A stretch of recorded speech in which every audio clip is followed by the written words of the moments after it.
Então nós vamos continuar hoje, encerrar na verdade, né? Já chegou aí, Gabi, já, né? A série de mensagens aí que está aí na tela para você, burnout, da exaustão à plenitude com Deus. E ao longo dessa série, para a gente relembrar rapidamente, nós analisamos algumas questões, algumas causas do nosso esgotamento. Primeiro, nós começamos a falar, década de 80, o Dr. Ebert, um dos primeiros especialistas a estudar sobre o cansaço, sobre o esgotamento, falar sobre o burnout. Década de 80, ele descobriu os primeiros sinais do esgotamento e começou a estudar sobre isso. E numa definição clara, que eu já coloquei aqui várias vezes, ele disse que o esgotamento se dá quando alguém se debruça sobre algo, se dedica muito a alguma coisa, seja o trabalho, seja a maternidade, seja um projeto pessoal, e ao não obter a resposta necessária, a recompensa necessária, essa pessoa se frustra e acaba caindo no esgotamento. Eu trouxe aqui uma pesquisa que eu fiz, e pesquisa da internet também, em que as pessoas responderam o que deixava ela esgotada, se ela estava esgotada e quais eram as causas do esgotamento. E eu trouxe aqui que pessoas disseram que era o trabalho, outras disseram que era o casamento, outras disseram que era a maternidade e uma série de outras questões. Então nós aprendemos aqui que uma das causas do esgotamento é a frustração. É o excesso de se dedicar a alguma coisa, e tem muita gente que está esgotado porque o trabalho nunca acaba. Essa ideia de que eu só vou parar quando o trabalho acabar, o trabalho nunca acaba. Gente que está cansado, pode descansar, dormir, tirar férias, viajar, mas o cansaço não passa. Alguém que se dedicou excessivamente a alguma coisa e não recebeu a resposta que ele desejava, a recompensa. E nós estudamos a vida de Elias. Alguém que se dedicou intensamente a uma causa e chegou ao esgotamento. Então, mesmo pastores, mesmo os cristãos, podem passar por esse processo. Segunda ministração, nós falamos a segunda causa do nosso esgotamento, que é a autoexploração. Nós aprendemos que não apenas pessoas que se frustram, que se dedicam muito a uma causa, que não recebem a recompensa, elas ficam esgotadas. Mas nós descobrimos aqui, através de inúmeras pessoas que conseguiram se realizar, chegaram no topo do sucesso, alcançaram fama, poder, dinheiro, e ainda assim ficaram esgotadas. Nós estudamos aqui atletas como a Simone Biles, como aquele nadador Michael Phelps, como Jim Carrey e outros mais que, embora alcançaram o que desejaram, foram reconhecidos, também chegaram ao esgotamento. Por quê? Em nome de ter tudo o que a gente quer, da nossa realização, nós acabamos chegando ao esgotamento. Por que a gente trabalha tanto? Para trocar de carro, e a gente esgota por isso. Por que a gente trabalha tanto? Para levar comida para casa, e a gente fica esgotado com isso. E no final das contas, em nome da autorrealização, por sempre querer uma casa melhor, uma roupa melhor, uma comida melhor, realizar os nossos desejos, nós acabamos nos autoexplorando. Então nós somos empresários de nós mesmos, né? Não é mais o nosso patrão. É nós mesmos que nos tornamos uma máquina. Semana passada nós falamos da terceira causa do esgotamento, que é o excesso de informação. Nós estamos funcionando além daquilo que nós fomos criados para funcionar. Nós vivemos um mundo de muitas informações, pouco conhecimento.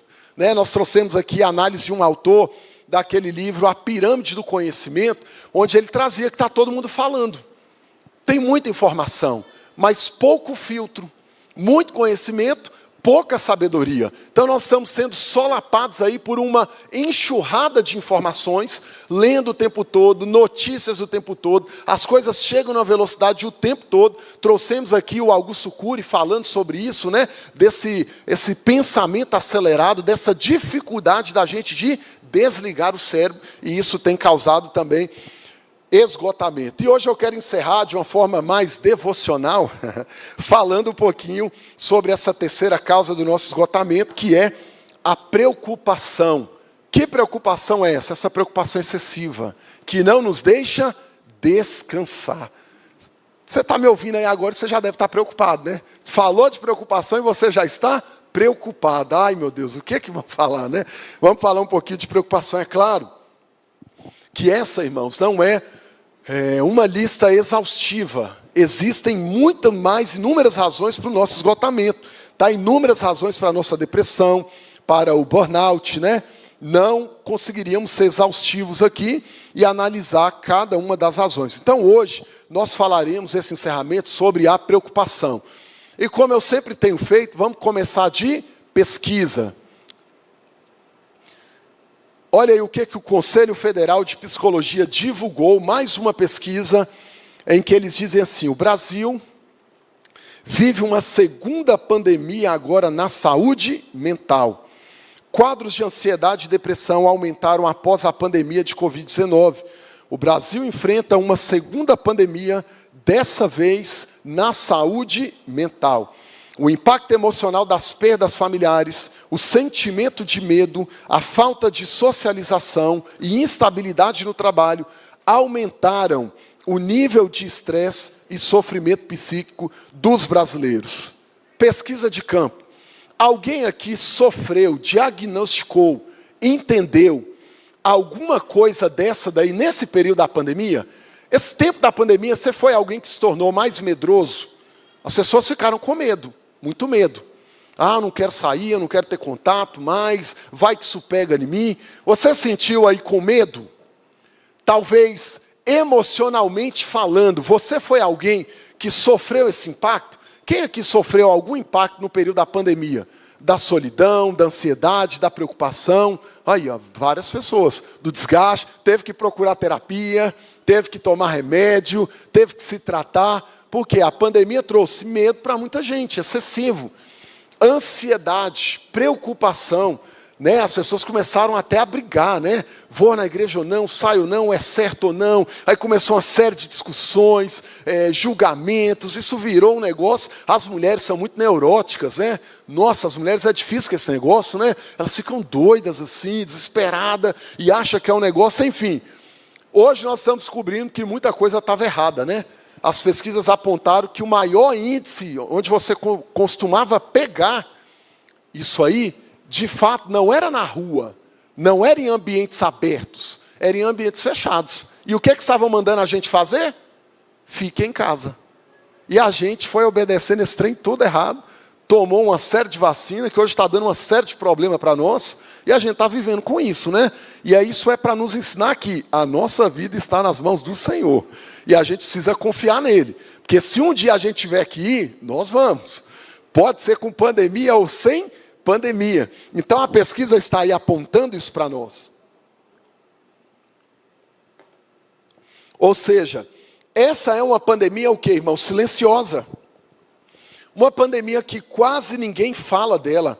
Essa é a pandemia daquelas pessoas que estão vivendo, sobre o medo, sobre esse silêncio, sobre esse desespero, morrendo por conta da ansiedade, morrendo por causa da preocupação excessiva, da sobrecarga, da depressão, pessoas que estão adoecendo emocionalmente e não encontram ajuda. Por quê? Porque muita gente, mesmo na igreja, acha que isso é uma frescura. E não é uma frescura, irmãos, tá? Não é falta de fé, não é uma frescura.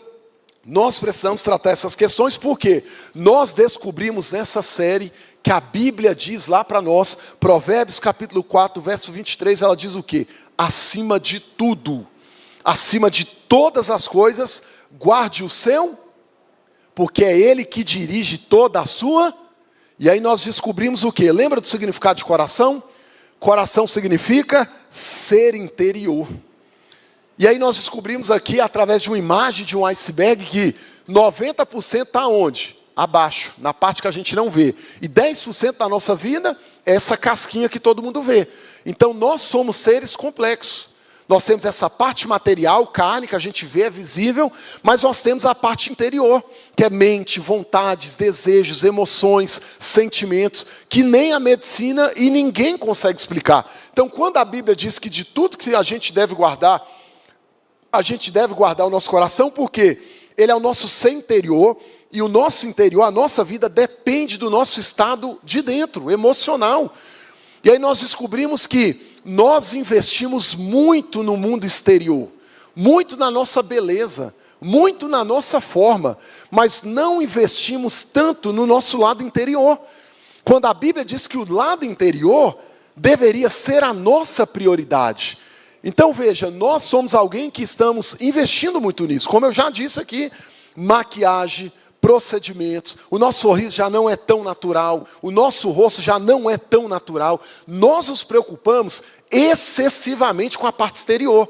E não há problema se cuidar, fazer exercícios, mexer no rosto, não há problema. O problema é quando isso se torna uma prioridade além do nosso ser interior. Então, o desafio que nós impusemos aqui é: invista mais no seu coração, no mundo interior. Porque do seu coração depende toda a sua vida. Então, se você não estiver bem interiormente, às vezes você nem se maquia, nem sai de casa, nem se arruma, não tem nem prazer. Já viu muitas vezes quando o homem ou a mulher perde esse desejo? A gente vai perdendo. Você começa assim a andar de qualquer jeito, né? Você perde aquele gosto de se olhar no espelho, ver se está arrumado, de se preparar. Você perdeu isso aí. A autoestima, né? Então, às vezes, você está precisando investir mais no lado de dentro, quando nós estamos excessivamente preocupados com o lado de fora. Então, segundo a reportagem, nós estamos mais preocupados do que nunca. Nós estamos mais ansiosos do que nunca. E a ansiedade, ela é uma doença silenciosa porque, sem a gente perceber, ela vai nos matando por dentro. Olha o que diz aí, olha. O Hernandes Dias Lopes. A preocupação, segundo Jesus, em vez de alongar a vida, pode muito bem encurtá-la. A ansiedade nos mata pouco a pouco, rouba nossas forças, mata nossos sonhos, mina nossa saúde, enfraquece a nossa fé e tira a nossa confiança em Deus. Pesado isso, né? Os hospitais estão cheios de pessoas vítimas da ansiedade. A ansiedade mata. Quando estamos ansiosos, teimamos em tomar as rédeas da nossa vida e tirá-las das mãos de Deus. Você já reparou que a ansiedade te impede de orar? A gente fica tão preocupado, tão ansioso, a gente rói unha, a gente não consegue concentrar, está aqui, ó. Ao invés de alongar a vida, pode encurtar. Mata pouco a pouco. Rouba nossas forças, mata os nossos sonhos, mina a nossa saúde, enfraquece a nossa fé e tira a nossa confiança em Deus. Olha, a ansiedade, mais do que um problema emocional, biblicamente, olha, biblicamente falando, a ansiedade é pecado.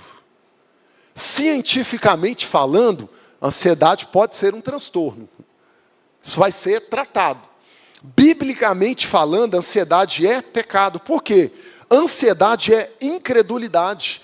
Ansiedade é falta de confiança em Deus. Lembra de Jesus falando em Mateus 6? Não andeis ansiosos por coisa?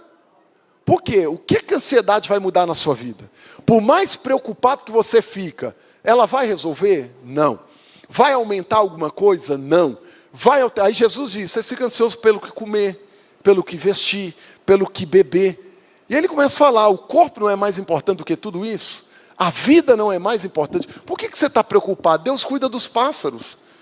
Deus cuida o quê? Das plantas, que não fazem nada, não pagam INSS, não tem dinheiro, não trabalham, nada.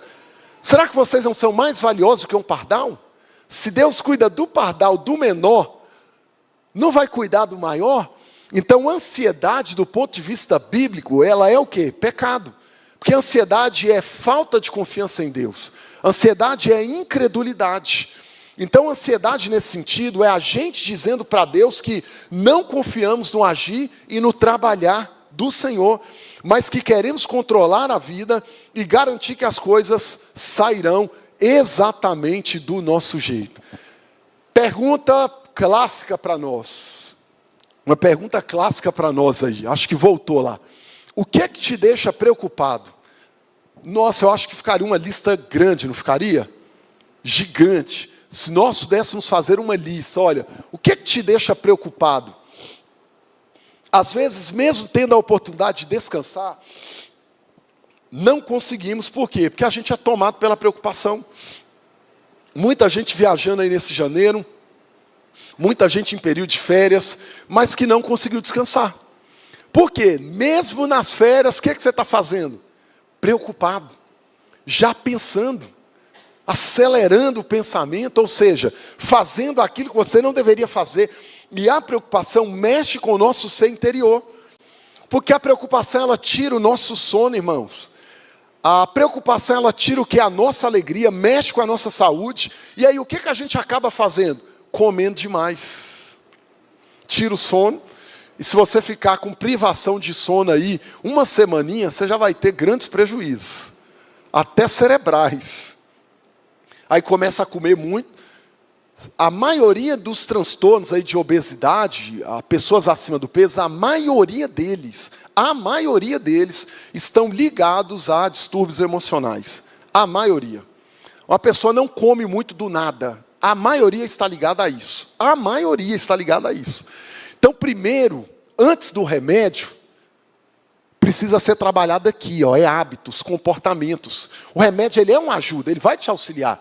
Mas se você fizer o uso dele e não mudar os seus hábitos, nada vai mudar após ele.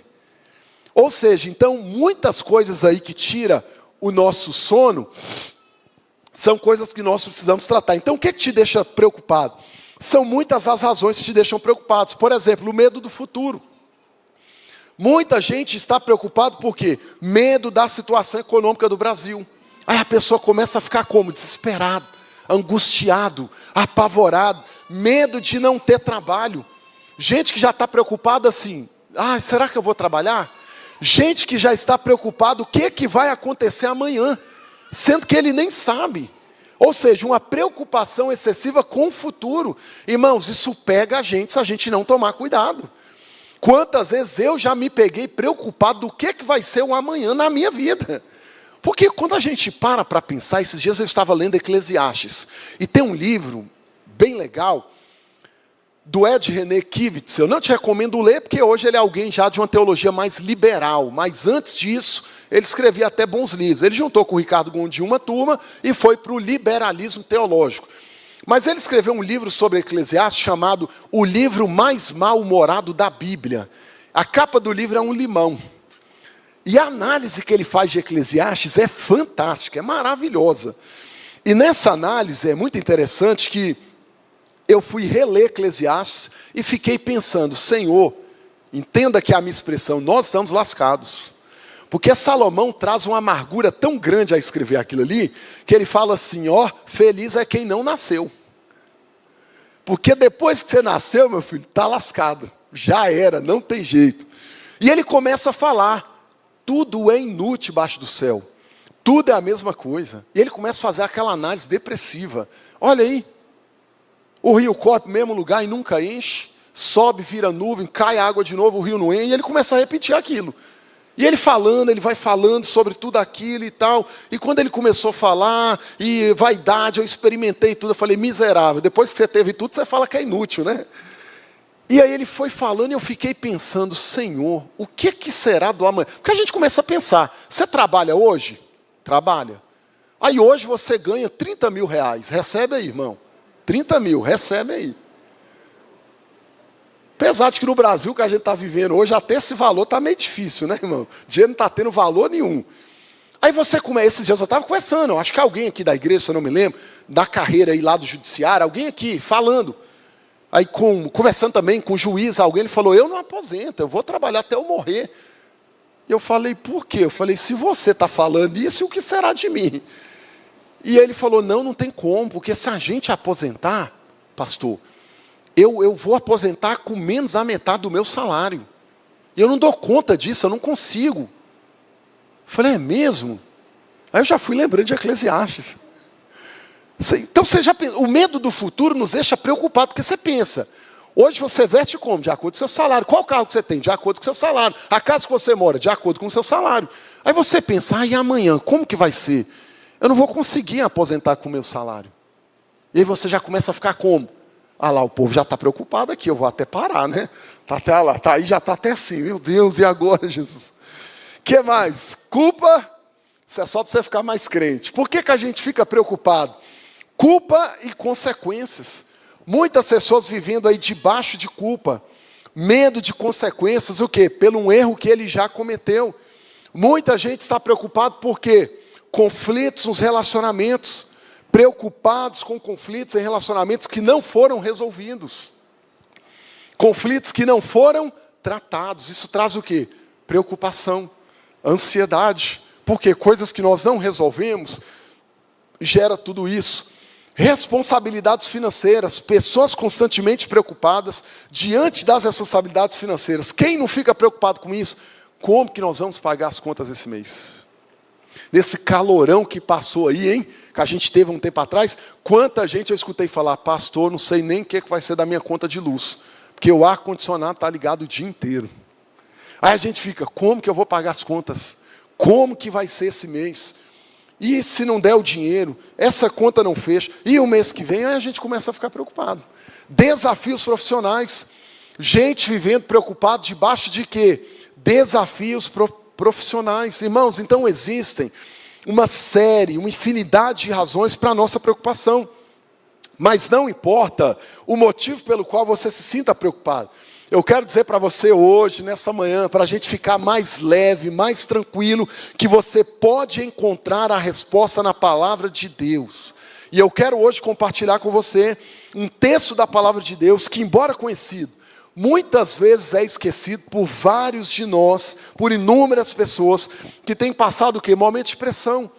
Pessoas que têm o quê? Sofrido muitas coisas, que estão passando pelo luto, que estão ansiosas em relação ao futuro, sem saber o que vai acontecer. Então, este salmo que nós vamos ler, que eu quero compartilhar com você, ele traz respostas profundas. E a todas essas questões, especialmente, traz uma resposta de descanso para nós. Um descanso exato para o nosso coração. E eu quero ler com você o Salmo 23, e entender nesse Salmo 23 o quê? O coração de Davi, quando ele escreveu essa palavra que estava acontecendo com ele, o que ele estava vivendo, e o que nós vamos descobrir nesse salmo é que nós somos capazes de descansar, mesmo vivendo pressão, tempos difíceis, e o segredo é o nosso relacionamento com Deus. Olha aí o Salmo 23.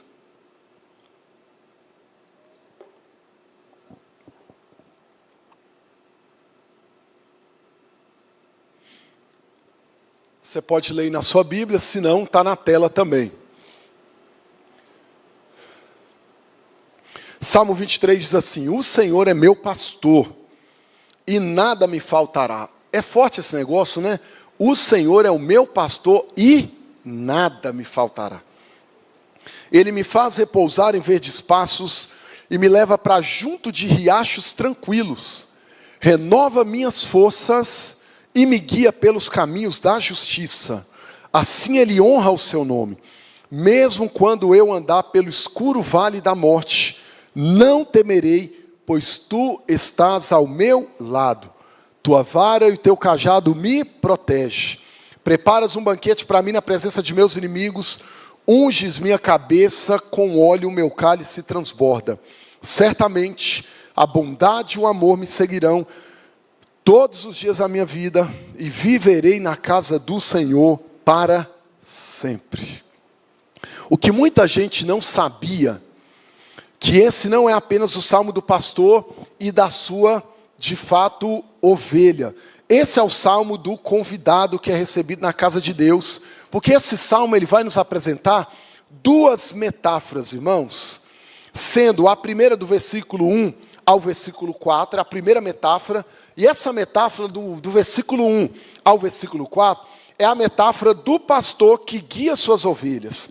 E a segunda metáfora é a que está no versículo 5 e no 6, quando Davi diz: olha, preparas um banquete para mim. Por que é importante nós separarmos isso? Porque muita gente interpretou isso ao longo dos anos de uma forma talvez errada.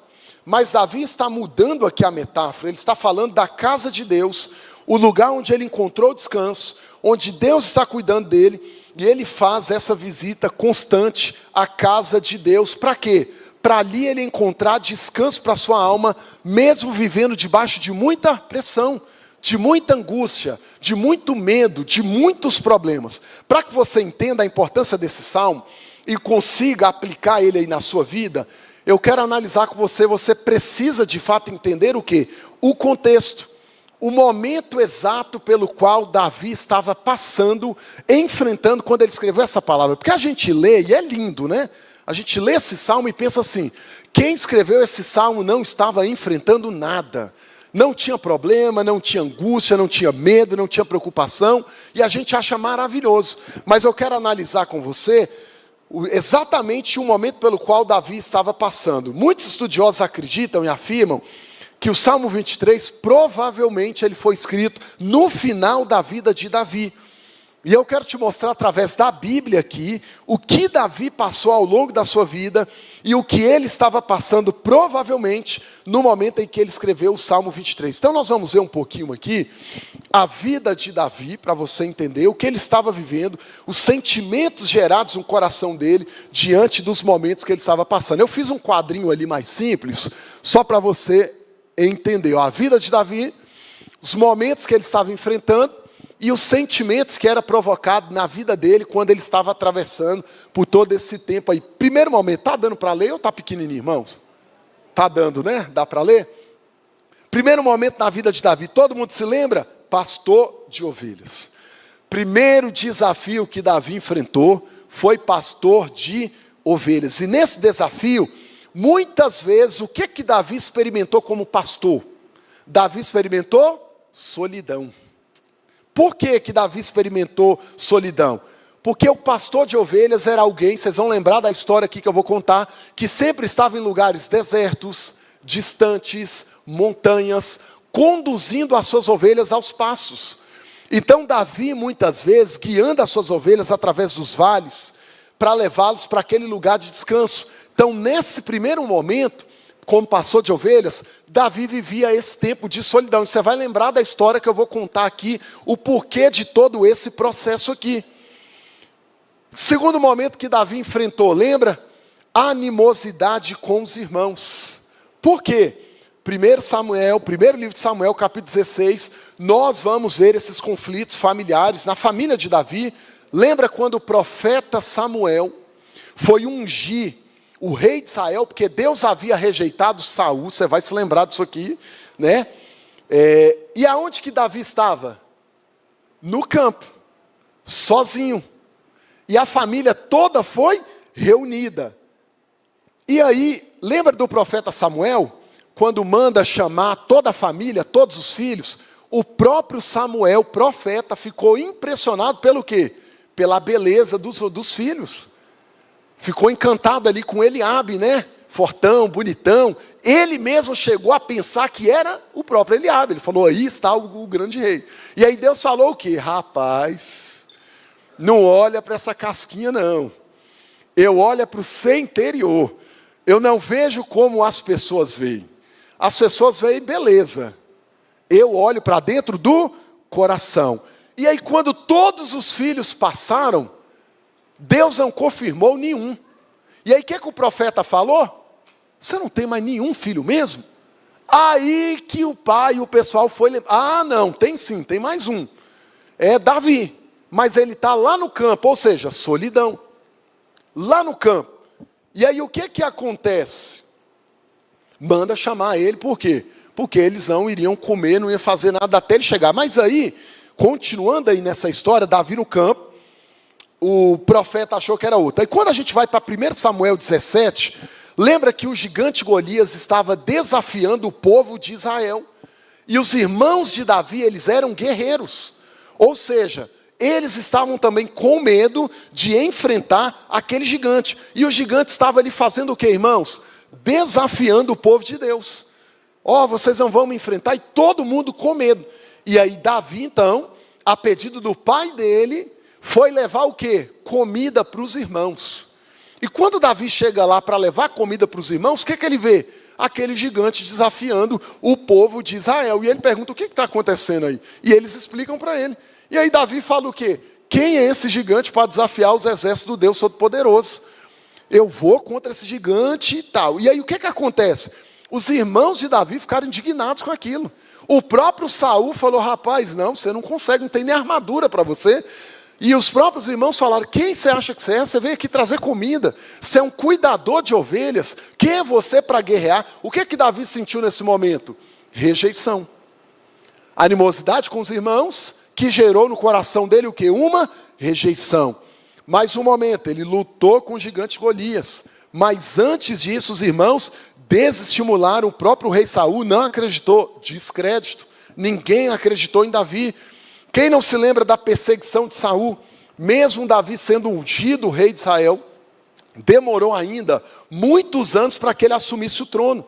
Então ele começou antes a servir o rei Saul, que começou o quê? Sentir inveja no seu coração contra o próprio Davi, via Davi como uma ameaça. Davi precisou fugir, vivendo muito tempo em desertos, cavernas, escondido, e nesse tempo em que ele era procurado para ser morto, o sentimento que Davi teve foi o quê? Sentimento de medo.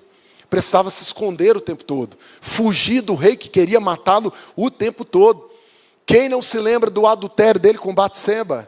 Depois que ele se tornou rei de Israel, muitos anos, várias vitórias, várias conquistas, Davi cometeu um erro grave, um deslize que prejudicou toda a vida dele por completo. O rei Davi, o homem segundo o coração de Deus, cometeu um adultério.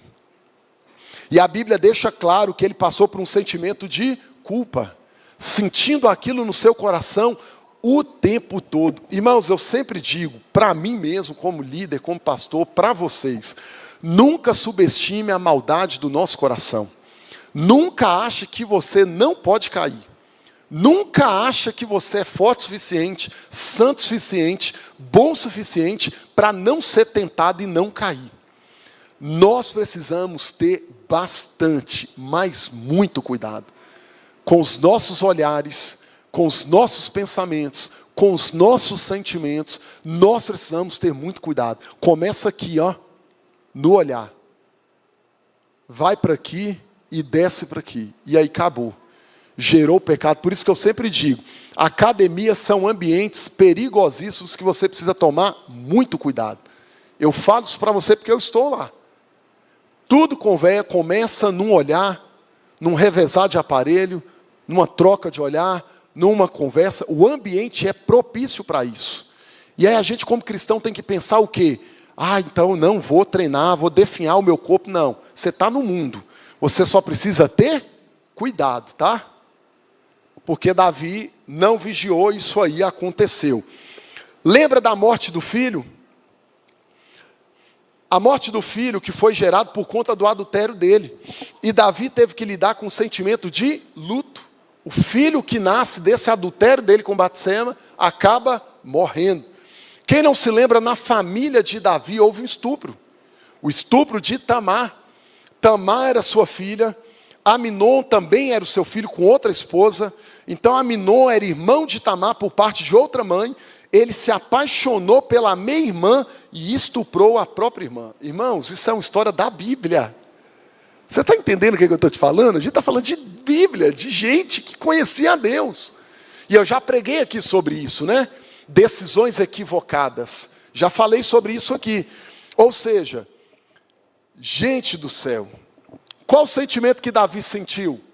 Raiva. A Bíblia diz que Davi ficou com muita raiva. Mas diante do sentimento de raiva, Davi não fez nada. Ele não soube lidar com aquilo. E eu preguei aqui já sobre os 7 pecados capitais das decisões erradas. Uma dessas era a de Davi. Já preguei isso aqui. Talvez vocês nem se lembrem. É bom que eu prego de novo, né? Vocês lembram? Alguém aqui lembra? Olha que maravilha. A Elza lembra lá. Quem mais lembra? Pois é, tá vendo aí? Então fica ligado, hein? O que mais, pessoal? Aí o que aconteceu? O assassinato de Aminon. O filho que estuprou a própria irmã.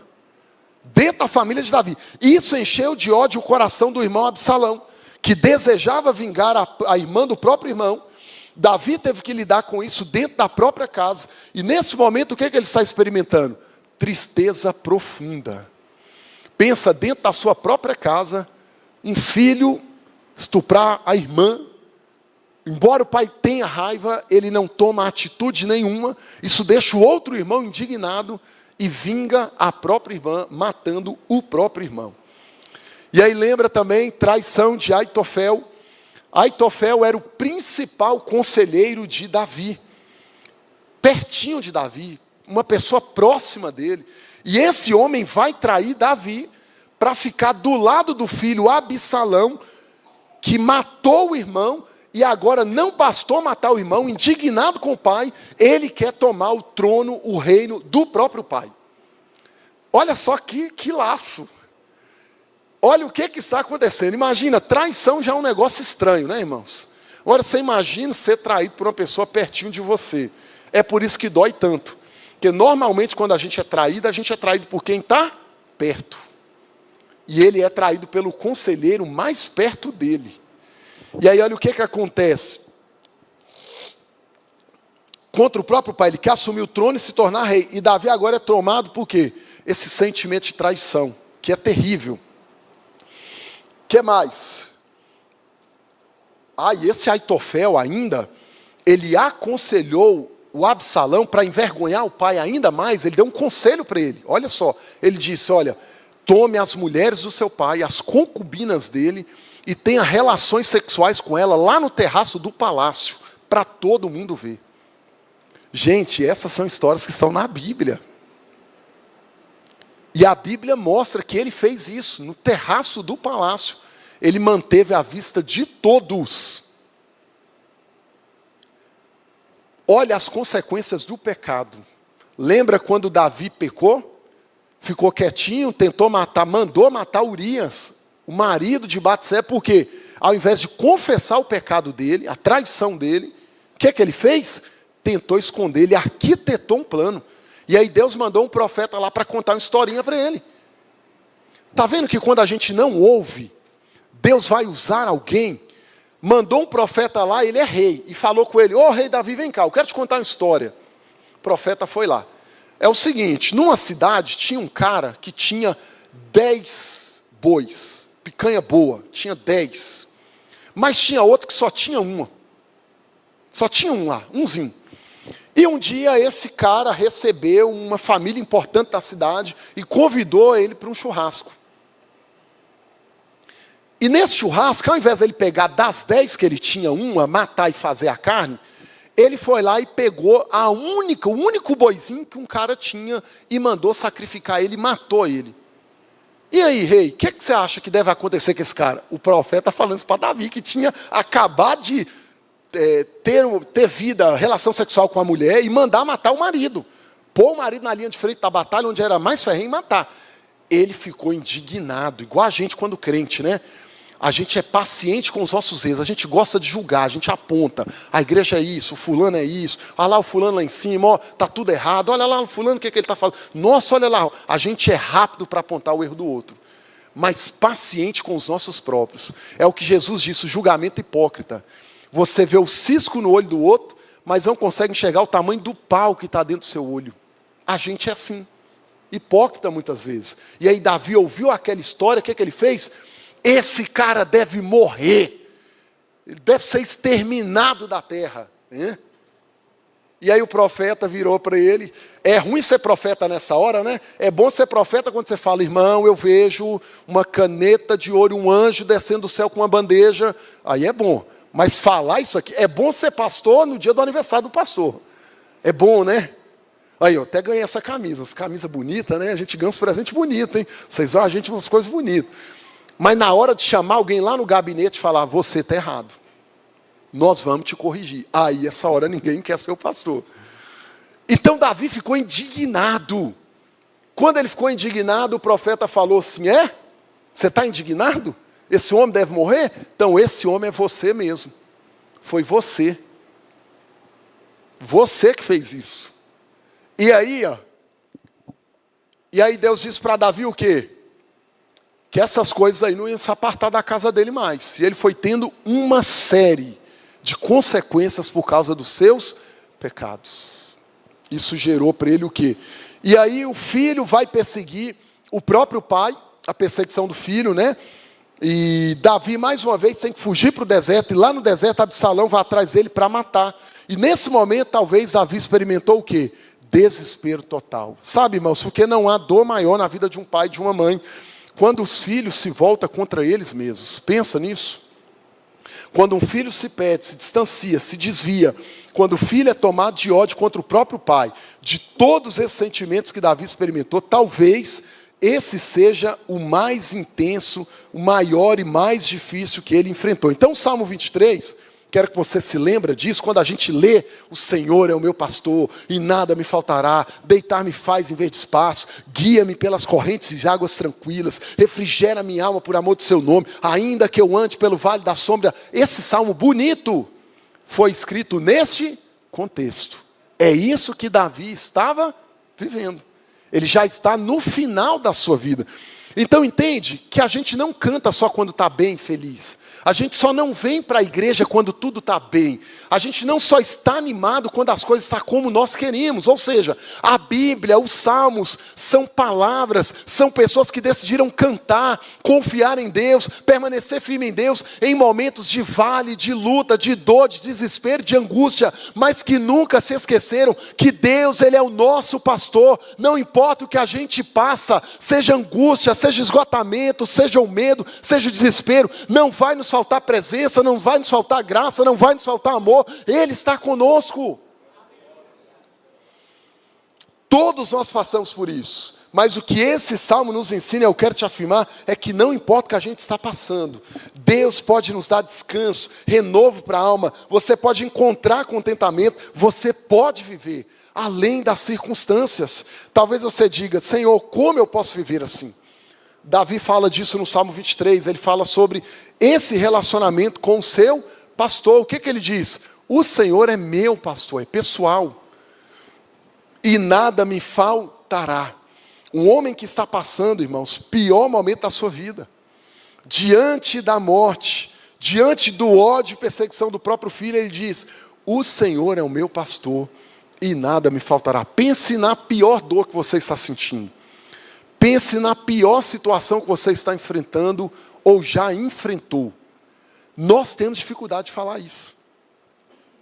Ontem eu estava num seminário de intercessão ministrando, tinha até alguns irmãos aqui da igreja lá, e após eu precisei fazer uma visita, estava conversando com uma família que está passando por um momento terrível, e eles ali diante de mim, falando, questionando, perguntando o porquê de tudo isso. E aí a gente quer ter resposta, né, irmãos? Não adianta, você não tem. E eu só falei assim: olha, Romanos 8 diz que todas as coisas cooperam para o bem daqueles que amam a Deus. E eu sei que vocês já sabem disso. Mas agora não é hora só de saber isso. Agora é hora de viver isso. A Bíblia diz que todas as coisas, boas, ruins, fáceis, difíceis, de alguma forma elas cooperam. Eu não sei como, e essa resposta eu não tenho para vocês. Mas todas as coisas cooperam para o bem daqueles que amam a Deus e que foram chamados segundo o seu propósito. Então olhar para essa palavra é difícil para nós entendermos, mas é necessário vivermos. Viu o cenário da vida de Davi? O Senhor é o meu pastor e nada me faltará. Davi está usando essa relação do pastor com sua ovelha para falar sobre o nosso Deus, para falar como Deus é grandioso, como Deus é amoroso, como Deus é soberano, esse Deus que é um Deus cuidadoso, que se importa com a nossa vida. E não existe talvez relação tão linda para demonstrar, para explicar, descrever, definir para nós o cuidado de Deus nas nossas vidas. Porque nós somos exatamente como as ovelhas, irmãos. As ovelhas, animais, são animais indefesos, animais frágeis. Elas não são capazes de se alimentar sozinhas. Elas não são capazes de ficarem até mesmo sozinhas. Elas precisam de cuidado, de alguém que lhes dê segurança, de alguém que as guarde, que provê para elas o que precisam. Elas não são animais autossuficientes, mas elas são completamente dependentes do seu pastor. E aí Davi está usando essa metáfora do pastor com a ovelha para mostrar que nós também somos assim. Que nós somos dependentes de Deus, nós só devemos confiar nele, que Ele sabe do que nós precisamos, que Ele não vai deixar nada faltar, Ele não vai impedir que nós passemos por determinadas situações, mas nessas situações, ainda que seja pelo vale de sombra e de morte, Ele não vai permitir que nós não sintamos a presença dEle. Não vai faltar o cuidado, a direção, o descanso, o renovo, mesmo quando enfrentarmos tudo isso. E nessa palavra Davi descreve como Deus, esse supremo pastor, cuida das suas ovelhas. É a primeira forma que Davi diz que Deus cuida de nós, cuida das suas ovelhas com provisão. E ele diz: o Senhor é meu pastor e nada me faltará. O que Davi está dizendo? Olha, eu não preciso me preocupar, porque existe um pai, um pastor com P maiúsculo, um Deus que está cuidando e provendo tudo para mim. E Jesus disse isso em Mateus 6, quando ele afirmou: não se preocupem com nada, não fiquem ansiosos por coisa alguma, não se preocupem com o que vocês vão comer, beber ou vestir. Ele repete isso. Olhe para a natureza, olhe para os pássaros, olhe para os lírios, vejam como eu cuido de tudo isso. Por isso Jesus olha para aqueles homens que estão excessivamente preocupados, ele chama aquelas pessoas de pequena fé. Jesus está dizendo para nós que Ele é o nosso pastor, Ele é aquele que provê, irmãos. Ainda que você se preocupe com a sua empresa, ainda que você se preocupe com seus filhos, ainda que você se preocupe com qualquer circunstância, isso não vai alterar nada. Mas existe um Deus no céu, que está vendo tudo, está cuidando de tudo, Ele está provendo tudo. É Ele que está dizendo: eu sei como cuidar. E Ele chama isso aqueles homens de pequena fé. Porque quando nós não confiamos que Deus pode prover, nós somos pessoas de pequena fé. Jesus olha para eles e diz: ó, homens de pequena fé, por que vocês estão preocupados? Ansiedade nesse sentido é incredulidade, é falta de confiança em Deus, é falta de confiança no cuidado soberano de Deus, o nosso supremo pastor. Deus diz que Ele quem sabe do que nós precisamos. Deus sabe do que a gente precisa, Deus nos conhece melhor do que nós mesmos. Isso não significa que Deus nos dará tudo que nós desejamos. Isso significa que nós estamos vivendo sob o cuidado de um pai, um pastor, que não vai deixar nada faltar. Porque a gente olha para esse salmo e pensa: o Senhor é meu pastor e nada me faltará. Isso não significa que Deus vai te dar tudo. Porque o que a gente quer? A gente quer muita coisa.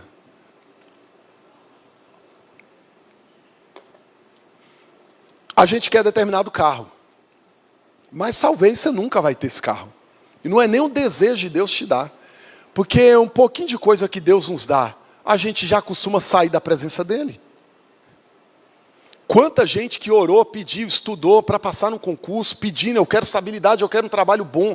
Hoje tem, e o que esse trabalho proveu para ele? Distância de Deus, da fé, da oração. Quanta gente se embriagou pelo universo de se vestir bem, de marcas, ficou bitolado com isso, tomou isso como prioridade na sua vida. Isso fala mais alto do que o seu ser interior. Ou seja, irmãos, o Senhor é o meu pastor. Em Lucas 12, Jesus diz que até os fios de cabelo da sua cabeça estão contados. E no caso de alguns, para Deus é até mais fácil. Até os fios de cabelo da sua cabeça estão contados. Que controle é esse? Que soberania é essa, irmãos? Deus sabe de tudo. Até os fios de cabelo da sua cabeça estão todos contados. Por isso diz Jesus: não tenha medo. O Senhor é o meu pastor e nada me faltará. Isso é provisão. Mesmo no vale, mesmo na dificuldade, mesmo no esgotamento, mesmo na angústia, nós temos um Deus, um Pai, um pastor, que sabe daquilo que nós precisamos, que sabe até quantos fios de cabelo nós temos na nossa cabeça. Ele sabe do que nós precisamos e Ele suprirá tudo isso. Mas Davi diz que Deus cuida também provendo descanso. Davi diz: olha, eu não preciso me preocupar, porque Ele me faz repousar. Oh, gente, descansar é bom demais, não é? Nós estamos, lembra da frase que eu disse aqui? Há descansos que são promovidos quando o corpo se deita, mas outros apenas quando os joelhos se dobram. Então por isso que você dorme e não consegue ficar descansado. Tira férias e ainda está cansado. E ainda está cansado porque talvez o seu cansaço não é de corpo físico. Talvez seja um cansaço da alma, porque você precisa mais buscar a Deus, dobrar mais os seus joelhos, viver mais na presença de Deus. Irmãos, isso é necessário. Como é necessário, sabe? Há um tempo atrás eu tomei algumas decisões na minha vida, falei com alguns irmãos, falei isso com a Aline, porque a gente já tem uma agenda, uma vida muito corrida como pastor. E quanto mais a igreja vai crescendo, são mais questões administrativas, mais burocráticas, mais espirituais, mais ministração, mais atendimento, tudo amplia, irmãos. E às vezes as igrejas nos chamam muito para ministrar, e a gente já tem muita ministração aqui, né? E eu falei, olha, eu vou diminuir isso severamente, sair cada vez menos, porque toma mais tempo da gente, é mais tempo estudando, mais tempo ministrando. E aí algumas coisas eu precisei colocar no lugar, porque aprendendo com Jesus, às vezes é necessário nós falarmos não. Porque senão a gente se perde. Olha, eu vivo hoje do ministério. Sou integral, sou um pastor integral, vivo hoje do ministério. E eu não consigo dar conta de todas as demandas do ministério. Porque a gente precisa muitas vezes colocar as coisas no lugar e falar não. Falar não por quê? Veja, se nós não equilibrarmos isso, irmãos, nós não conseguimos ter a vida com Deus. Então a gente chega num tempo, e eu falei isso para mim, um dia eu reconheci que eu estava pecando contra o próprio Deus. Porque eu estava trabalhando tanto para Deus, que eu não estava tendo tempo para Deus. Não se tinha tempo para orar, não se tinha tempo para preparar uma palavra. Por quê? As demandas são gigantes. E aí eu sentei, analisei, pensei, daí foram surgindo essas organizações. Então na minha semana, eu separo dias da semana para atender sim vocês. Mas eu não consigo atender a semana toda, porque senão eu não consigo orar, não consigo preparar o estudo, não consigo pregar. E eu fui entendendo que o cansaço muitas vezes era esse cansaço da distância. Porque mesmo estando no ministério, mesmo sendo um pastor, alguém que está pregando o tempo todo, nós corremos o risco de ler a Bíblia sempre para pregar. E não ler a Bíblia para se alimentar. Então pensa, segunda, terça, quarta, quinta, sexta, sábado, domingo. Ah, tem que ler a Bíblia porque eu vou pregar domingo. Você está lendo a Bíblia para pregar. Mas quando você vai ler a Bíblia para se alimentar? Para dizer, Senhor, fala comigo. Senhor, eu estou aqui. Quando você vai preparar um tempo para oração? Para jejum? Para as disciplinas espirituais? É necessário o descanso. Parar, irmãos. Entende? Mesmo no ministério. Você precisa falar não para algumas coisas. Você precisa colocar algumas coisas no lugar. Porque se você não organizar, se você não planejar, se você não estruturar, você ficará escravo da urgência do outro. Porque essas urgências sempre surgem. E aí você lembra de Jesus? Todo mundo atrás dele, procurando Jesus o tempo todo. Eu quero um milagre, cura o meu filho. E Jesus sumiu. Foi lá para o monte, alta madrugada, orar. E aí todo mundo procurando ele, Senhor, onde você está? Eu estava orando. Porque Jesus entendeu que antes de agir, antes da ação, vem a devoção, tempo com Deus. E aí o salmista está dizendo, Ele me faz repousar em verdes pastos e me leva para junto de riachos tranquilos, renova as minhas forças. Ele leva essas ovelhas para esse lugar de pastos verdejantes, irmãos. Ovelhas descansam nesses lugares tranquilos.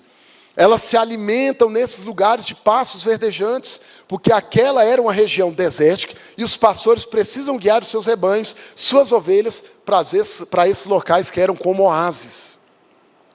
Então eles tinham um longo trajeto para conduzir essas ovelhas, onde havia um riacho de águas tranquilas. Por quê? Já viu ovelha? Joga lá no Google. Ovelha com riacho barulhento e agitado, ela fica assustada. Ela fica medrosa. Ela não consegue beber água porque fica com medo do barulho das águas. Ovelha é um animal medroso.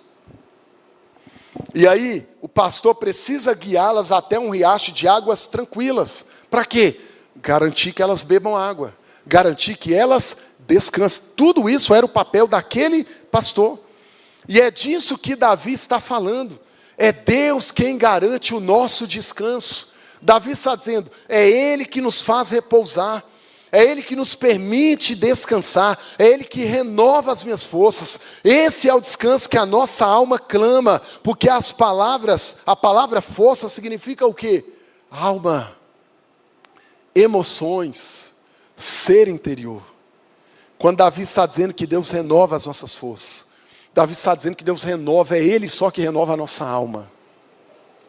É somente Ele que renova as nossas emoções. Somente Ele que renova o nosso ser interior. Ele renova a minha alma, as minhas emoções, Ele renova o meu ser interior. Lembra do Billy Graham?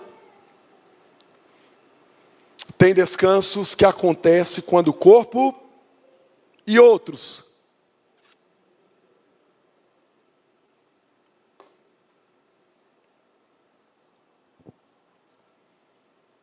Esse descanso só encontramos no relacionamento com o pastor das nossas almas, Jesus Cristo. Há muita gente talvez aqui no nosso meio cansado, mas o cansaço não é do corpo, porque esse, ao se deitar, mas às vezes esse cansaço é falta de joelhos dobrados. A nossa alma está cansada, desanimada. Quanta gente, irmãos, é tão difícil as pessoas perseverarem, né? A gente vê isso aqui nesse ambiente, igreja. Vamos, fulano, cadê você? Fica de pé, está sumido. Vem na igreja, participa. O que está acontecendo? Difícil, né?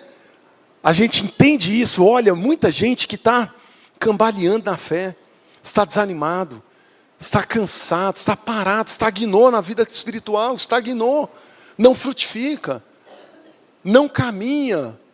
Porque a gente precisa entender, irmãos, que a vida não vai ficar boa quando nós tivermos ausência de luta e de problema, não. A gente viu o contexto da vida do Davi. Você sempre terá problema no seu casamento, embora você não quisesse ter. Relacionamento gera intimidade, intimidade gera problema. Você sempre terá dificuldades no seu trabalho, no mundo nós vamos ter sempre aflições.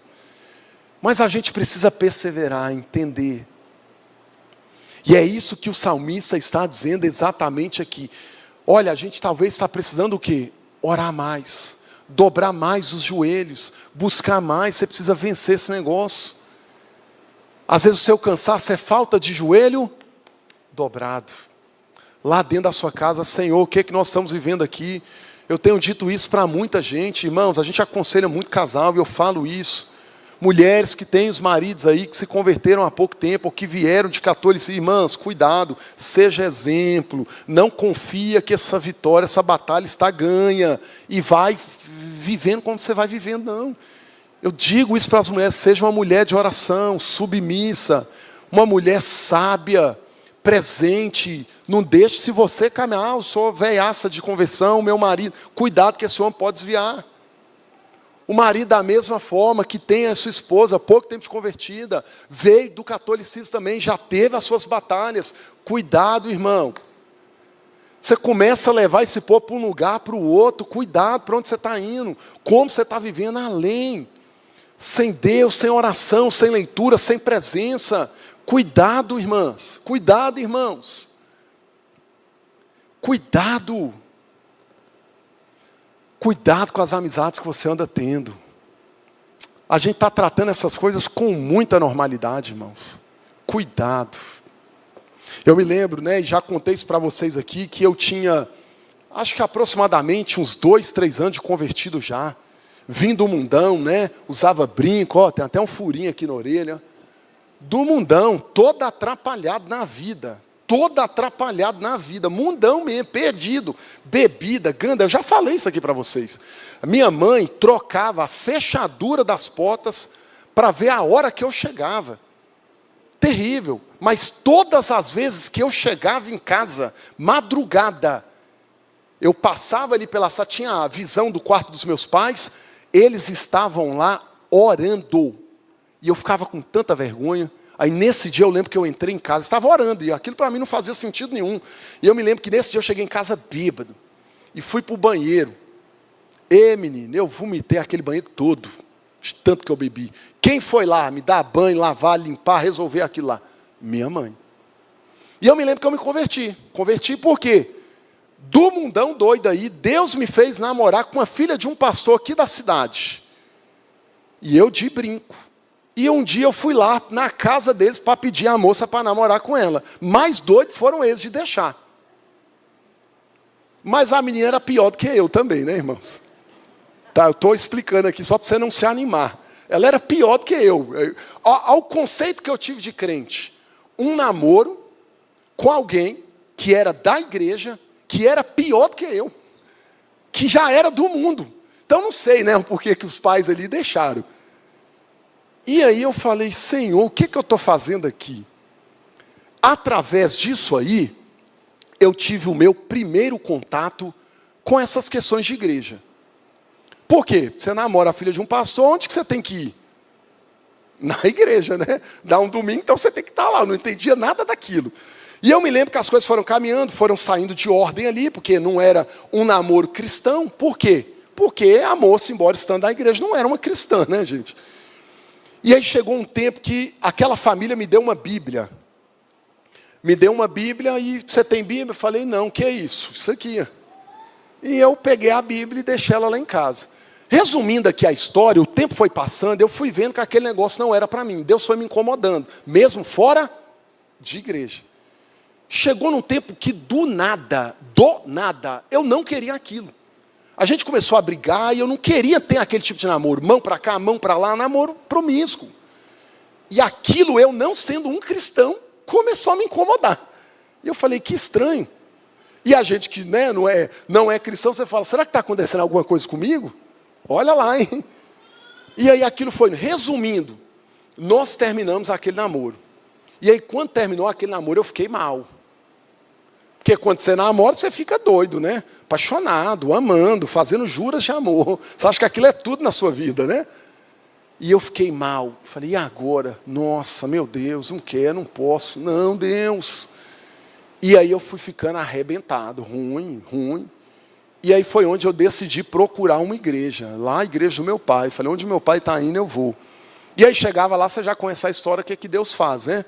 Tudo que você entra lá e vai ouvindo, parece que alguém contou sua vida para alguém, e as coisas foram acontecendo, e aí eu me converti. Resumindo, converti ativamente, as coisas aconteceram, fominha de igreja, de Deus, oração, jejum, saí a pé do Vila Mariana, ia até lá o Vila Bretas, trabalhava fora, mas se acordava às 5 da manhã, ia lá, pegava a oração, ia a pé de novo para o trabalho, trabalhava, e sempre assim, intenso. 3 anos de convertido. Assim, ó, já estava dando aula lá para o pessoal, pregando, e o pastor me chamou, e aquela coisa toda. E aí, quando eu chego dentro da igreja, já falo isso para vocês, eu percebo que lá havia um ambiente um pouco parecido com lá fora. Tinha umas moças dentro da igreja que tinha essa tal da cultura do ficar. Aí parece que você chegava na igreja, tipo uma carne nova, e aí tinha aquela ideia, fala com aquele rapaz, eu quero ficar com ele. Eu falei, tá amarrado, Satanás. Eu vim lá de fora correndo disso aqui, eu não quero isso. E eu fiquei quietinho. E aonde eu mirei os meus olhos? Na menina que mal falava. Quietinha. Nunca tinha dado um beijo na boca, não tinha ficado com ninguém. Quietinha, servindo a Deus lá dentro da igreja. Magrinha, da finurinha desse negócio aqui. Igual o pastor, né? Então não tinha beleza nem formosura, igual o pastor, né? A Aline. Olhei aquela moça quietinha lá, magrinha. Falei, Senhor, eu vou pegar na planta. Vou cuidar, Jesus. Olhei para aquela menina servindo a Deus, cuidando das crianças, cantando no louvor, desse jeitinho que vocês veem aqui. Falei, eu quero uma mulher daquela ali, Senhor. Eu falei com Deus, falei, eu quero uma mulher daquela, uma mulher de Deus. Eu não sabia nem o que eu ia ser, não, mas eu queria. E eu tô lá, e fiquei olhando e tal. Aí eu fui lá, você já sabe da história, tornei o melhor amigo dela. Virei amigo, onde já estava, eu estava. Até no louvor eu entrei, imagina eu cantando. Até no louvor eu entrei. E estou lá e tornei um homem de oração, formei um grupo de oração, mandava versículo, aquela coisa toda. Convertido. E aí um dia eu fui para um acampamento da igreja e tal, empolgado, acampamento, meu primeiro acampamento, cheguei lá, aí juntou os meninos tudo dentro do quarto, falou, rapaz, você não sabe da novidade. Eu estou orando para namorar com a Aline. E eu já falei, Satanás, você está amarrado. Aí quando vem o outro, nossa, mas eu estou orando com ela também para namorar, Falei, essa menina é de oração, hein? E eu falei, eu não vou ficar para trás, eu tenho que orar com ela também. Mesmo que ela não saiba. E eu falei, eu tenho que correr, então. Esperei o acampamento acabar. Mandei uns versículos para ela à noite. Orei a Deus, tomei coragem, falei com ela, eu queria conversar com você depois. Falou, beleza. E vai eu lá, né, irmãos? Já orando já. Chego lá na casa dela para bater um papo, falo com ela, não, que é o seguinte, você sabe, né? Falei, é porque eu estou querendo namorar com você.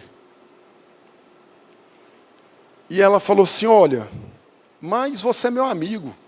Falei, mas você vai namorar com o inimigo? É com um amigo mesmo, é. Ela, não, mas eu quero estudar, eu quero outra coisa. Falei, o dia que você quiser, eu não vou querer mais. Grava isso, hein? Ela, não, mas por enquanto não. Falei, ixi. Falei, vou sair da igreja agora. Fiquei triste, tá? Orei mais um pouquinho. E aí passou um tempo, ela falou, olha, eu quero. Eu quero sim. Falei, eu sabia. Ela, mas tem um problema. 3 anos convertido, do jeito que eu estou falando com vocês aqui. Do jeito que eu estou falando. Convertido desse jeito. Igreja. Pregando Deus. Vivendo Deus. Ela falou assim, mas minha mãe não quer não. Minha mãe não quer deixar. Falei, por quê?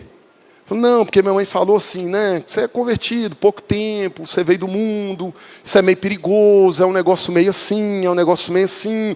Ela sonhou, né, que eu namorasse assim.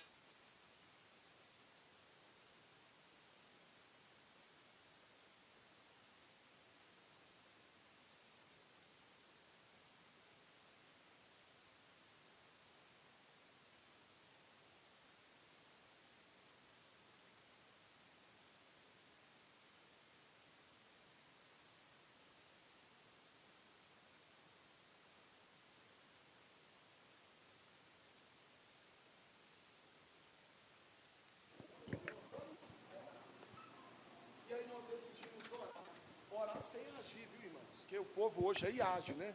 Edson. Orar sem ação. Oramos por 3 meses e 25 dias. Até que a mãe dela, né, na época, procurou o pastor e falou, vocês já sabem disso, olha, e aí, o que você acha? Falou, minha irmã, você está doido, se eu tivesse uma filha, era com ele que ele ia namorar. Pode deixar, minha irmã. Palavra do pastor valeu aquele negócio.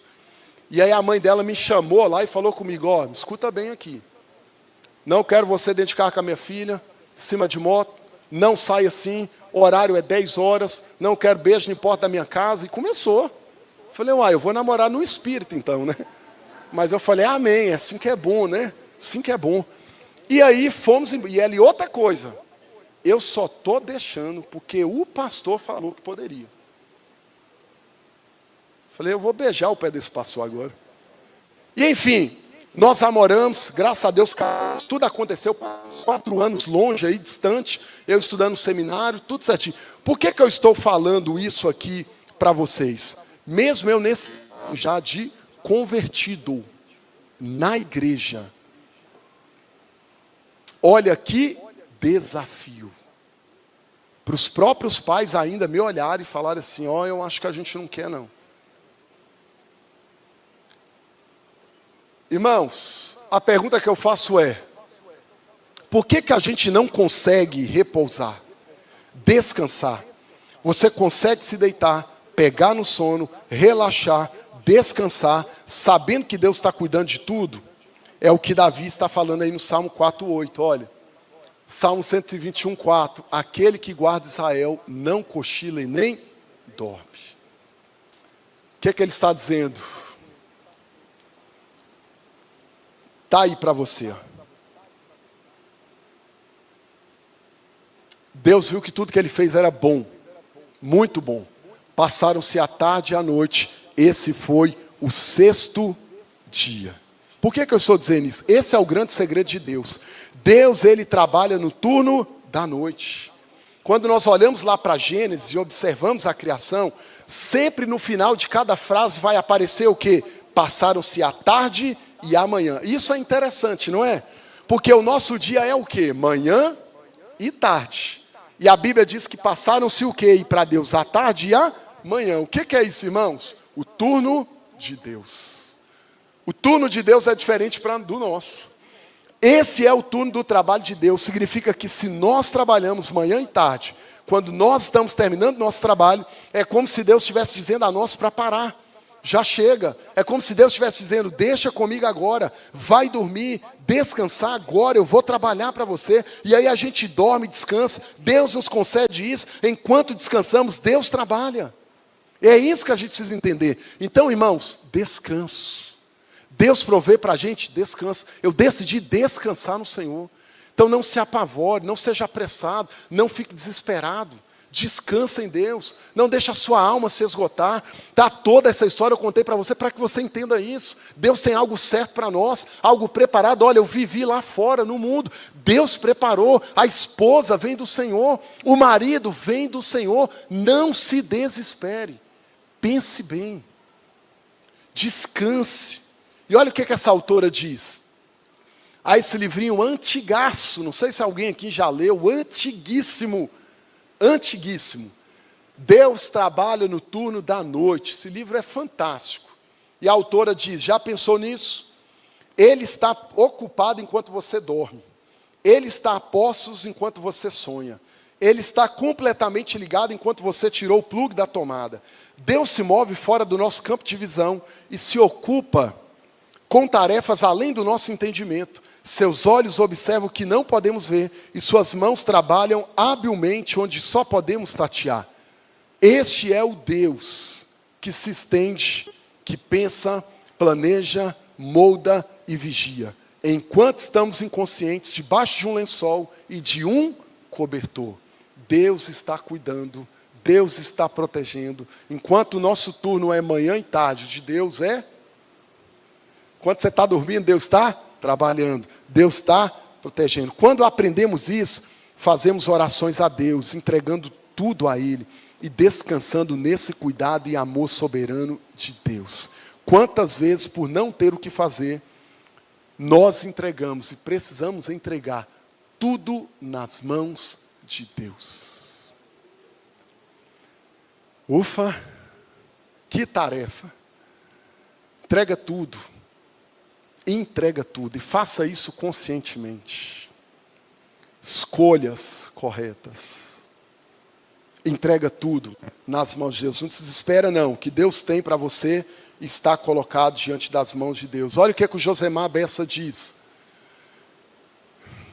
Deus nos deu sono para nos lembrar que Ele pode cuidar do universo sem nós. Por que Deus nos manda dormir? Descansar. Para que você pare com essa loucura de pensar, não, tem que trabalhar, eu tenho que produzir, eu tenho que fazer, não posso parar, que descanso é Satanás, não. Deus nos deu sono, para que a gente lembre, olha, enquanto você dorme, o universo vai estar cuidado, guardado, funcionando, porque Ele é que cuida do universo, Ele faz isso sem nós. Davi diz também, como que Deus cuida de nós? Além da provisão, além do descanso, Deus nos dá direção. Guia-me pelos caminhos da justiça, assim Ele honra o seu nome. No caminho de retorno das ovelhas, do oásis para aquele curral, elas precisavam voltar. E o pastor, muitas vezes, irmãos, precisava pegar um caminho mais curto e que era um caminho mais perigoso, em que eles passavam pelos vales. Mas esse pastor, ele conhece o caminho. Embora nós tenhamos medo do caminho, nós queremos um outro caminho, talvez mais confortável, mas esse pastor está disposto a sacrificar o conforto de suas ovelhas para levá-las pelo caminho certo, o caminho correto.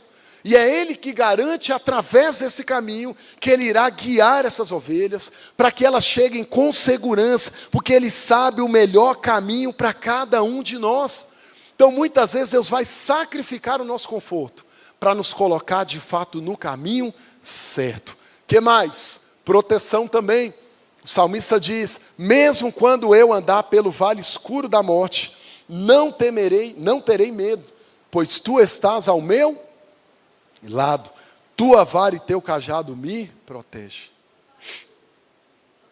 Sim.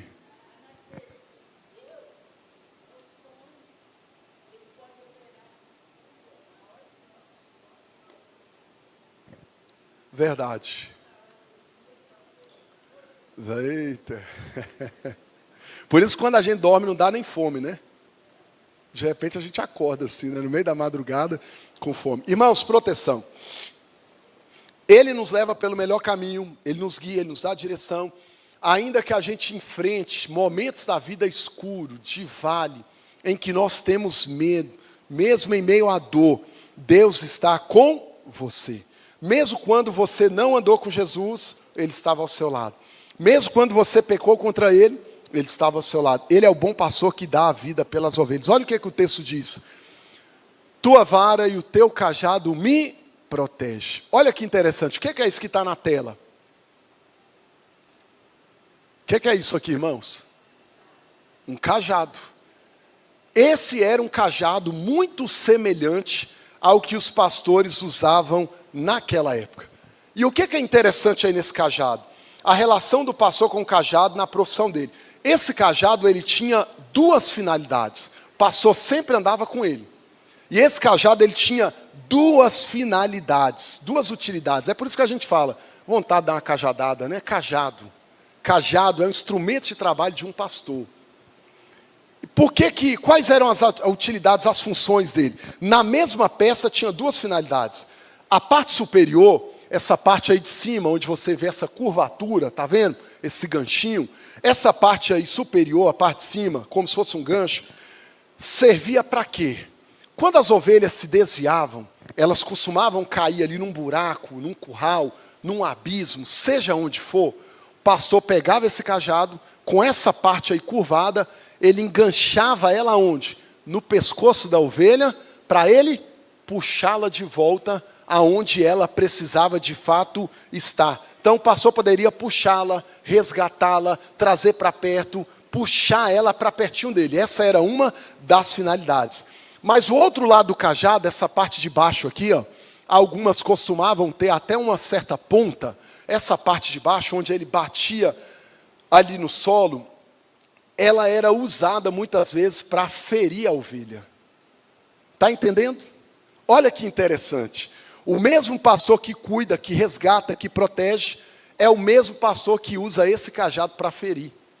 Eu sei que a gente gosta do pastor sempre bonzinho, mel com açúcar, sempre...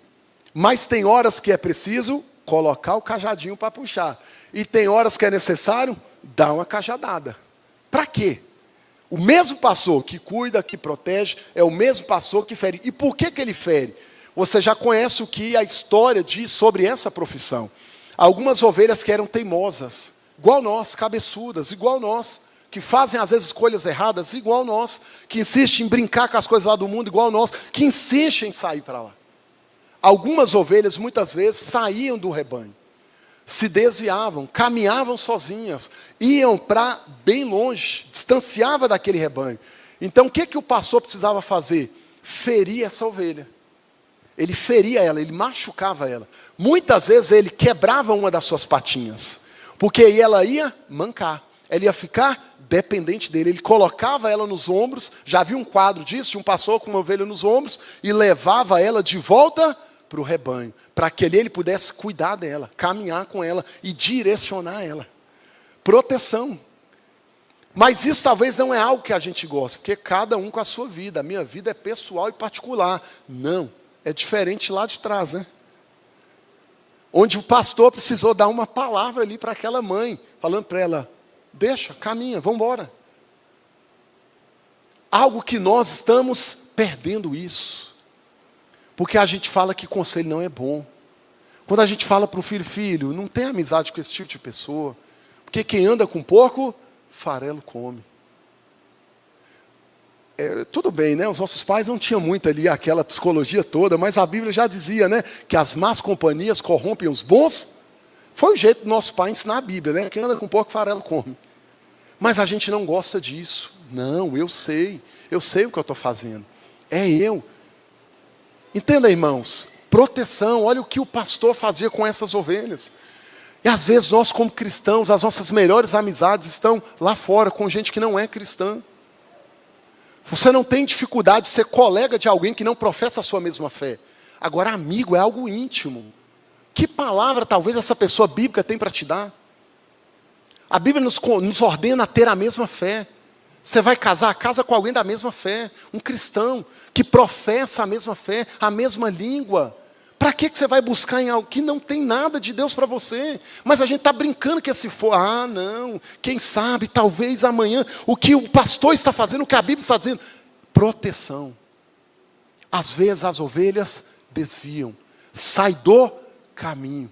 Por que nós estamos tão cansados? Cansados de quebrar a cara, cansados de errar, cansados de escolher errado, cansados de tanta coisa, porque muitas vezes nos falta a dependência, o cuidado, a proteção, do pastor dos pastores, Jesus. É Ele que pode promover para nós tudo isso, irmãos. E com Deus é assim. Ele está trabalhando para o nosso crescimento espiritual, para formar a imagem, o caráter de Cristo em nós. E isso significa que muitas vezes Deus vai permitir a dor. Deus irá nos ferir, porque Ele está chamando a nossa atenção. E o que é que você prefere? A dor da mudança ou a dor de nunca mudar? É uma escolha que nós fazemos. Vocês sabem que eu precisei viver isso na minha própria família. Minha irmã que já partiu, uma mulher de Deus, vocês sabem disso aqui, uma mulher de Deus, um dia na vida deixou o coração falar mais alto e se encantou com alguém que não era um cristão. A família foi toda contra. Parece que piora, né? Quando a gente é contra, parece que piora. O cara não era um cristão. Era alguém disfarçado de um cristão. Vocês conhecem ela foi daqui. Uma mulher de Deus tomou uma decisão errada com o coração. Se encantou por alguém que não era de Deus. Nós falamos, avisamos, aconselhamos. Ela ficou sem conversar com nós. Olha a força desse negócio. O coração é obstinado. Ele é corrupto, ele é teimoso. Todo mundo aqui conheceu minha irmã. Boa parte, né? Uma mulher de Deus. Se encantou com o cara. E o cara fez de tudo. O cara, na época, foi para quadrangular, batizou, foi na igreja, todos os cultos, cumpriu todo o protocolo. Tudo certinho. E ela com a gente, tá vendo? Vocês falando, tá vendo? Mas sabe quando o negócio é de Deus, você tem aquela visão. E aí, as coisas acontecendo, piorando, ela sem conversar com a família. Vocês conheceram, sabe da história do que eu estou falando aqui? E aquela coisa, e briga, e a gente falando, e não teve jeito. Ela tomou a decisão que ela ia casar.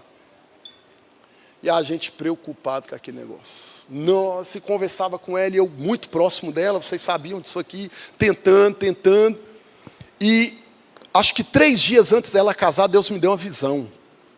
E nessa visão eu via ele escondendo algo dentro de casa, e a polícia entrando lá, e o próprio Senhor falava comigo, adverte ela, que ela não dê esse passo para ela casar. E eu fiquei preocupadíssimo com aquilo, chamei ela, falei com ela, o Senhor me falou, o Senhor me mostrou isso. Ela ouviu e continuou. Resumindo, ela casou, vocês sabem disso, ela se casou com esse cara, que inicialmente não era um cristão, mas ela era, foi para a igreja, se batizou, firme todo culto, só foi casar, casou. Quando ele casou, aí o negócio virou. Demorou ali acho que uns 3 meses, talvez o máximo 6 meses. Esse cara já deu as mostras de quem ele era. Pronto. Começou a levar bebidas para dentro da casa deles, né? Voltou, beber. Não foi mais em igreja nenhuma. E começou a caminhar. E esses ambientes atraem o quê, irmãos? Bebida, bar, amizades que não convêm. E aí ela começou a sofrer calada com aquilo, porque agora ela não queria mais falar para a família. Porque a família foi quem a advertiu. Então a pessoa sofre calada. E foi. Resumindo isso tudo, aquela visão que eu tive se cumpriu. Um dia, do nada, alguns policiais foram lá na casa dos meus pais. Foram lá. Porque nos conheciam. E falou, olha, nós estamos com a suspeita X aqui, nós vamos entrar lá. Mas a gente é autoridade, a gente precisa saber se há alguma coisa aqui na casa de vocês. Na casa dos meus pais. Não tinha nada a ver com aquilo. E aí nós já começamos a achar aquilo estranho. Resumindo, esse cara estava mexendo com coisa pesada, de droga, ao que você imaginar de errado. Se não bastasse, ele arrumou uma outra mulher, traiu ela. Essa mulher foi na porta da casa dela afrontar ela. Ela descobriu tudo isso, sofrendo calada. E a gente vendo tudo isso.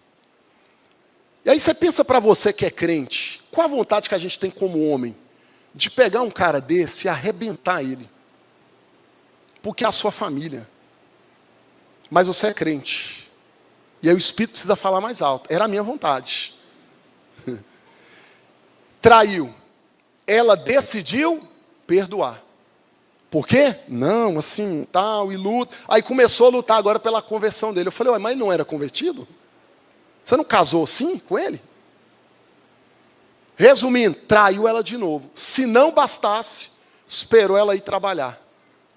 Chegou lá e chamou um chaveiro, abriu a porta da casa, levou todos os móveis da casa para a casa que ele montou com a outra mulher, e quando ela chegou, ela tomou um susto. Alguém que aparentemente amava, que era convertido, agora estava o quê? Destruindo a vida dela. E aí ela desenvolveu doença por causa disso, entrou num estado de assim, terrível. Até que depois de muito tempo nós acolhemos, chegamos juntos, fomos ali, trabalha e vai, trabalha e trabalha. Mas você viu uma mulher destruída. Destruída. Até para separar deu trabalho. Ela teve que optar e falar assim, eu não quero nada, nada, nada, nada, nada. Fica com tudo, tudo, tudo, eu não quero nada. Ela optou por isso, para ela ter um pouco de paz. E aí veio depois perseguição dele com ela, porque ela tentou namorar uma outra pessoa depois de um tempo, aí virou, irmãos, um caos. Esse cara perturbou a nossa família. Virou um caos. E aí depois de muito tempo, chamei ela, conversei com ela e falei, agora você precisa se reconciliar com a família. Você precisa pedir perdão para a nossa mãe. Você precisa resolver isso tudo. E aí foi difícil para ela. Mas quando eu vi ali naquela cozinha, ela e minha mãe se abraçando, todos nós abraçando, perdoando uns aos outros, ali começou o processo de cura. E vocês acompanharam ela aqui. Tomou um trauma disso, medo, quero me relacionar com ninguém mais, não quero nem me casar mais, e não casou. Por quê? Porque às vezes, irmãos, nós precisamos entender alguma coisa quando a Bíblia nos diz que nós precisamos tomar muito cuidado com isso aqui, ó. Quando nós somos mal profissionais na fé, frequentando apenas igrejas, nós vamos abrindo mão de alguns princípios e valores que a Bíblia já deixa claro para nós. Claro para nós. Muito claro para nós. Não há comunhão entre luz e trevas. Não há comunhão entre justiça e injustiça. Nós somos do mundo, mas não somos do mundo. E eu termino aqui falando sobre a bondade. Preparas um banquete para mim na presença de meus inimigos. Unge a minha cabeça com óleo, meu cálice se transborda. Davi aqui está dizendo que há um momento na perseguição de Absalão, seu filho, que Davi corre para o deserto com parte do seu exército. Eles estão com muita fome. E então aparece um servo de Mefibosete que tinha 2 jumentos. E o texto diz, olha, tinha 2 jumentos carregados com 200 pães, sem bolos de passa, sem frutas de verão e uma vasilha de couro cheia de vinho. O servo diz, olha, é para vocês comerem, é para vocês se fartarem. E é esse o banquete que Davi está falando, banquete no deserto. No momento mais difícil da vida de Davi, ele experimenta amor, graça, bondade, cuidado de Deus. E ele continua dizendo, olha, unge a minha cabeça com óleo, o meu cálice transborda. Ele está falando desse transbordar da graça de Deus. Ele consegue olhar para trás, para tudo que ele está vivendo, tudo que ele passou, tudo que ele enfrentou até aqui. Ele reconhece que a graça de Deus, seu favor, seu amor, sua fidelidade, sua bondade, sua misericórdia, sempre estiveram com ele. Davi se sente abençoado mesmo diante de tantas marcas, de tantas lutas, de tantas dores, de tantas decepções. E no Salmo 40, verso 5, ele diz, Senhor meu Deus, Tu nos fizeste muitas maravilhas. Os Teus planos para nós são tantos, que não se pode contá-los. Não há ninguém igual a Ti. Se eu tentasse relatar todos os Seus feitos, jamais chegaria ao fim. Ele se sente tão farto, tão transbordante, que ele jamais poderia relatar. Jamais chegaria ao fim tudo que Deus tem feito. Ele diz, eu não consigo falar de todas as bênçãos de Deus. Você já se sentiu assim? Constrangido diante do grande amor de Deus, mesmo sem merecer, mesmo sendo falho, como Davi era falho e errou, Deus insiste em nos amar e nos perdoar. Por isso, o Josemar Bessa diz essa frase aí, olha, quando você perceber que como pecador você não tem direito a nada, você se tornará grato por tudo. A gente precisa parar de vir diante de Deus, a igreja, achando que merece tudo, que é um filhinho especial, querido, que não vai passar por isso, não, irmãos. Deus não vai escolher para você, não. Deus vai te dar capacidade para você escolher. Quando você perceber que, como pecador, você não tem direito a nada, porque às vezes a gente chega diante de Deus achando que tem direito a tudo, né? Eu exijo, Senhor, não. Davi termina esse salmo afirmando: certamente a bondade e a fidelidade de Deus e o amor de Deus me seguirão todos os dias da minha vida e viverei na casa do Senhor para sempre. A ideia aqui hebraica de seguirão é literalmente correrão atrás de mim. Não importa o que aconteça, não importa o que eu passe, não importa o que vale, não importa dias difíceis. Davi está dizendo, olha para trás, que a bondade e o amor de Deus correrão atrás dele. Todos os dias. Eu viverei na casa de Deus para... Irmãos, qual que é o segredo? Viver na casa do Senhor. É buscar a presença de Deus todos os dias, e na sua casa nós vamos lembrar quem Ele é. Vamos lembrar que Ele é o bom pastor, que Ele é o nosso pastor e nada nos faltará. Olha o que a Terry Boom diz: se você olhar para o mundo, ficará aflito. Se olhar para você mesmo, ficará deprimido. Mas se olhar para Cristo, descansará. Uau! Se você olhar para o mundo, você fica desesperado. Olha o que está acontecendo aí. Desesperado. Se você olhar para você mesmo, você vai ficar como? Deprimido. Oh Deus, tadinho demais, meu Deus. Mas se você olhar para Cristo, você descansará. Qual que é o segredo de Davi? Eu viverei todos os dias na casa do Senhor até eu morrer. O que está nos faltando, irmãos? Se você olhar para o mundo, ficará aflito. Se olhar para você mesmo, ficará deprimido. Mas se olhar para Cristo, descansará. Para refletir e praticar, 3 coisas. Primeira delas, a ansiedade é um ato de incredulidade. É falta de confiança em Deus. Segundo, o único jeito de vencer a ansiedade é pela fé, descansando no cuidado soberano de Deus. Terceiro, mesmo sendo falhos, mesmo sem merecer, Deus insiste em nos amar e Deus insiste em nos abençoar. Fique de pé para nós encerrarmos essa manhã.